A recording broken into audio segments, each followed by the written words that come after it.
Hello everyone, we're back in the dorm. Today I'm gonna do a little sit down and we're gonna be talking about setting up or how to set up a week of wellness.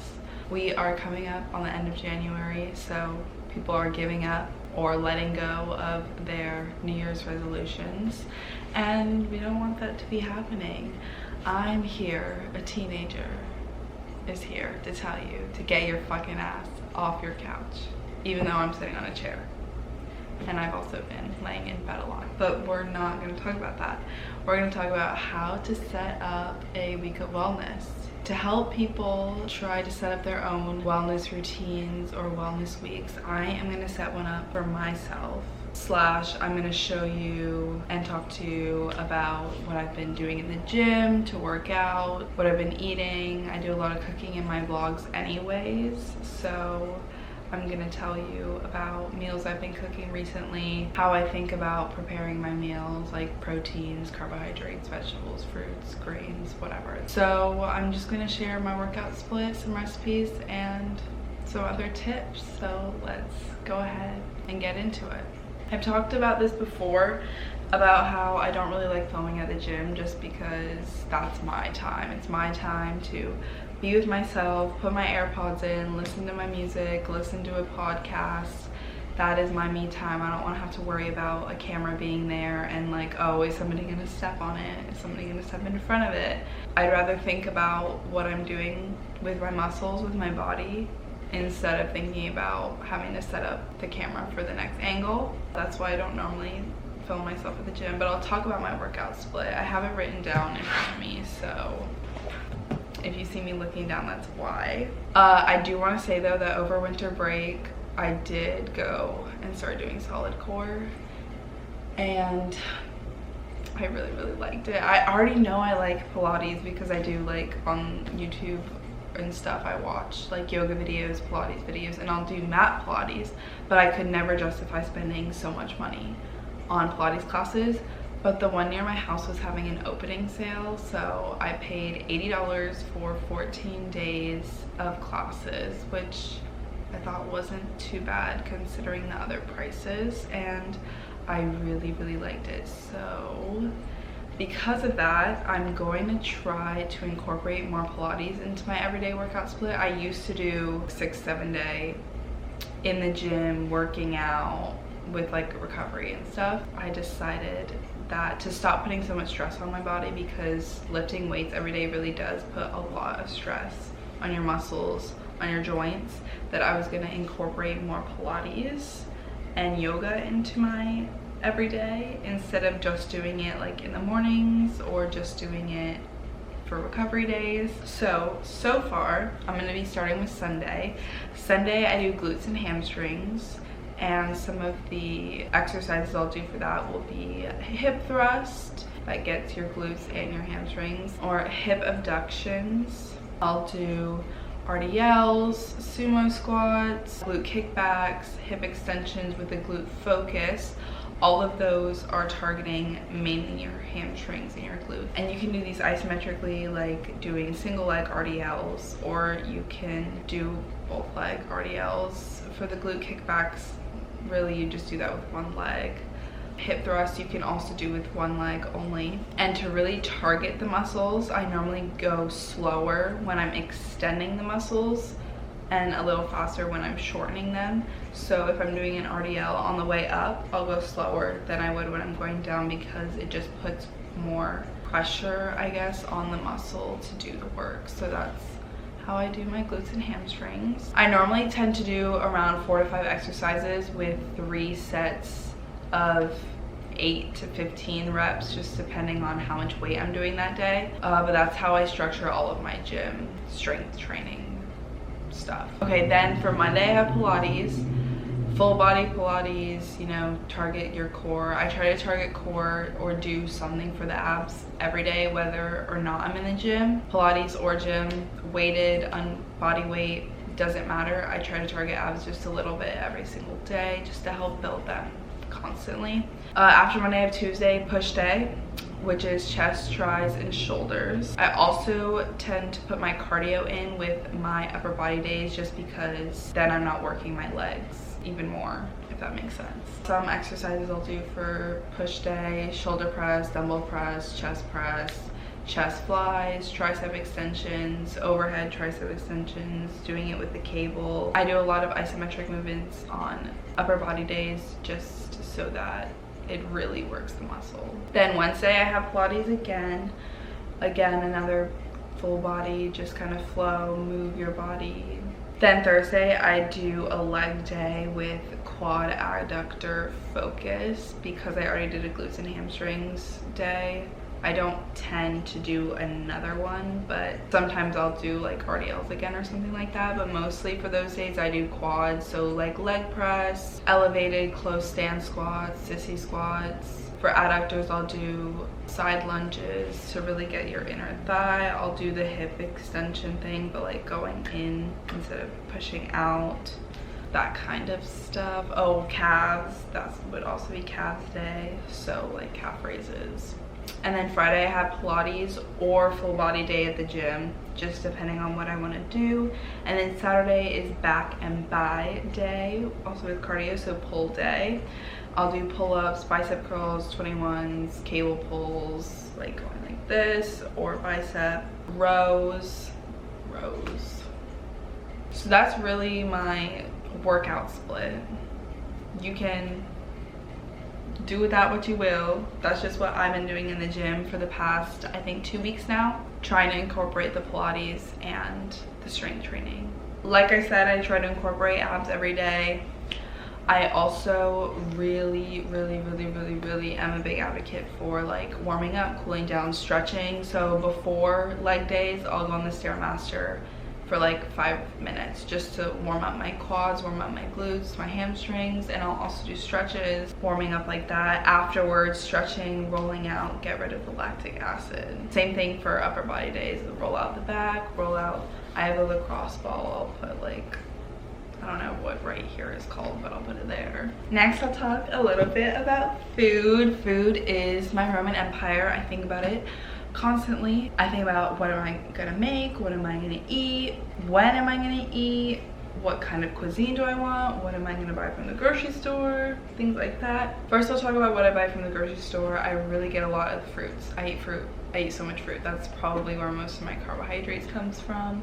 It's probably not good that most of my carbs come from that, but whatever. So I eat lots of fruits, get lots of vegetables. I always get proteins like tofu, fish. I try to eat fish at least twice a week because it's really good for your skin. Omega-3s, omega-6s, the fatty acids. It's also good for your body, eating fish at least twice a week.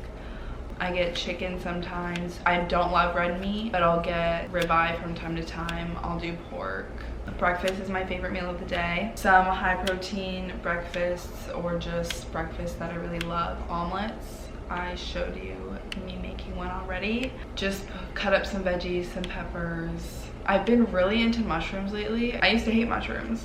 Now I don't hate them as much. Been really into that. I love sweets for breakfast. Pancakes. I always make protein pancakes. Been obsessed with making sourdough protein pancakes ever since my mother started making sourdough bread, and I tried some of the discard in it. That's really good. I love blueberry pancakes, so put those blueberries in there. Those are my carbs. I guess the oats would also be carbs since I make them with oats, but get some antioxidants with that. I love yogurt bowls. I'll do yogurt with banana, overnight oats. I'll do chia seeds with oats, some yogurt, water, protein powder, mix it up with some fruit. Then I've also, something I've been recently really into since being here at school are fajitas or fajita bowls. I'll do like a chorizo pork, like pork with chorizo seasoning, and bell peppers, onions, carrots, sweet potato, cheese, beans. I don't love rice. I don't love rice, so I don't put that in there. Maybe sometimes I'll do cauliflower rice, but I also don't really love that. I'd rather just have the cauliflower florets. When I was in New York, I had the most amazing salad bowl. It was a harissa chicken salad bowl. It was harissa chicken, sweet potato, lentils, like kale, spinach mix, fruit, not fruit, vegetables like carrots and cucumber, but at home I do zucchini, that's why. So I've been making that a lot recently. I've done harissa chicken, which I'll just do garlic powder, paprika, some masala, allspice, cumin, turmeric, with onion and mushroom, and I'll fry that up in the pan, and then I'll mix that in with just the sweet potatoes and lentils, stuff like that. It's just a really warm fall bowl. I know it's winter, but the warmth still really hits really nicely. I was talking about fish. I love salmon, corvina, halibut. The white flaky fishes are just, they're so buttery, so good, but salmon is the best for protein, I would say. I've been doing salmon a lot recently because I got a big bag of frozen salmon. That's just the easiest way to do it. Tofu, you can literally do tofu with anything. You can make that harissa chicken bowl, but do it with tofu. You can make the fajitas, do it with tofu. You can just boil tofu and eat it. You can air fry it. You can literally do anything with tofu. I love tofu. Some people don't like it. Don't knock it till you try it. So those are just some meals that you could maybe make. Some healthy meals. Then something else that really helps me stay in my wellness routine is making routines. Having or creating, if you don't have one already, a morning routine, a night routine, just some sort of routine that you can do every day that will give you peace of mind or kind of calm you. Like for me, I get up in the morning, I do my skincare, I brush my teeth, and I do my 10-minute morning yoga. Like I have to stretch. My muscles feel so much better after. My back doesn't hurt as much if I slept on my side that night. So that stretch and waking up in the morning and being able to do skincare and just feel fresh is really rejuvenating for me. At night I shower to do my skincare. I feel like most people shower. If you don't do skincare, that's fine, but just having some kind of routine that you can put yourself into, you know you're gonna do it every day, something to look forward to, that's your you time, my me time. It really helps to quiet the mind. Another thing that I'll say for routines is when I get up, I make my bed. If you don't make your bed, just make your bed. It takes less than 2 minutes. If you have a bunch of throw pillows and that's why you don't want to make your bed, maybe get rid of some throw pillows. Maybe you don't need all of those. If you just don't want to because you don't want to, it literally takes less than 2 minutes. Literally just do it. It gives me so much peace of mind, maybe because I grew up with a mother who is a clean freak. She's not a clean freak, but she is. Just make your bed. Just make your bed. It'll make you feel better. Like, okay, close your eyes and imagine you in the future, right? You have a nice house, a nice bed, you bought these good sheets, your room is so nice because you interior designed it how you liked it. You go out to work and you're having just like kind of a stressful day at work and you just want to come back and you want to be in your house and you want it to be clean and you want it to be fresh, and you come back home and you get back home and you're like, my bed isn't fucking made, it looks like a disaster, and then you just feel even worse. You don't want to feel worse. Just make your bed. Just make your bed. Okay, then I'm just gonna go through some just random tips I have for throughout your day or how to maintain these kinds of things, because I've been doing it for like 2 years now, 2-3 years now, which is crazy. But first of all, this is just an in general thing. Water. Just drink water.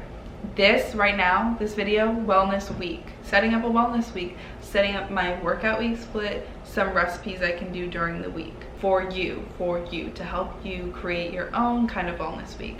Drink water. Prioritize drinking water this whole week and it'll just become routine. It will just become routine after this week. You'll keep wanting to gravitate towards your water bottle.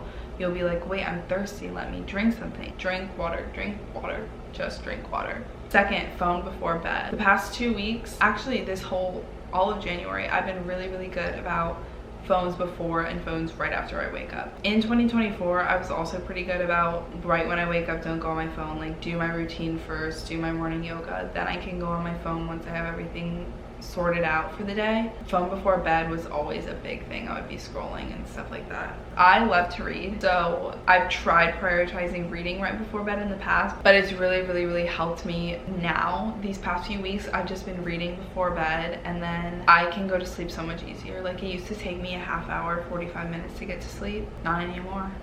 It takes me maybe 15 minutes. I really do think it's because I don't have the blue light or whatever in my face or my phone. phone before bed, don't do it. Phone right when you get up, don't do it. That's why creating those nightly routines, those morning routines is really, really gonna be helpful to maintain the no phone before bed, no phone after, wake up right away. Then just a few things that help me with maintaining eating healthy and going to the gym and stuff like that. Number one, I just love how I feel after the gym. I feel rejuvenated. If I've been groggy all day and then I go to the gym, and even if I feel groggy while I'm at the gym, I'll do less weight, less reps, stuff like that. Just listen to my muscles. If I'm not feeling that great, don't push myself too hard. I know I'll feel better after I move my body. Normally people do. Also, for the food thing, I always have something to look forward to. Like, plan a night out with your girlfriends, plan a night out with your guy friends, plan a night out if you have a significant other with your parents, something like that. Not even a night out, you could do a night in and cook something that isn't as healthy. Always having something to look forward to makes me stay more regimented, I guess. Like, I'm like, oh, okay, so I'm at home. I don't really have anything to do. Like, what am I doing for the next week? Not really much until I go out. So might as well just not spend my money going to get a burger or something and maybe just make it at home. Just make the burger at home. Or maybe you want a bowl or something from Chipotle. Like, just, you have time right now. So just stay home and make your own Chipotle bowl. You know what I'm saying? Sometimes people don't have time to do it at home and whatever, go and get your bowl. But making it at home is just, you feel kind of accomplished, like, oh, I did that. And then also you have a really tasty meal. So January coming to a close does not mean that our goals and resolutions need to go out the window. No, this is when they become solidified into routine. This is when they become solidified into something that we know can be done long term. If you want to try out my workout split or try creating something that works for you, making sure to incorporate those rest days if you need them, listen to your body, take some of these meal ideas if you want. You can watch some of my other videos to see what else I've been cooking, or if you just want like a whole video on food, I can do that. If you want something else like this from me, let me know, because this is basically all I do every day. Cook, gym, I'm at school obviously, but that's another story. I hope you liked it, and I'll see you next week.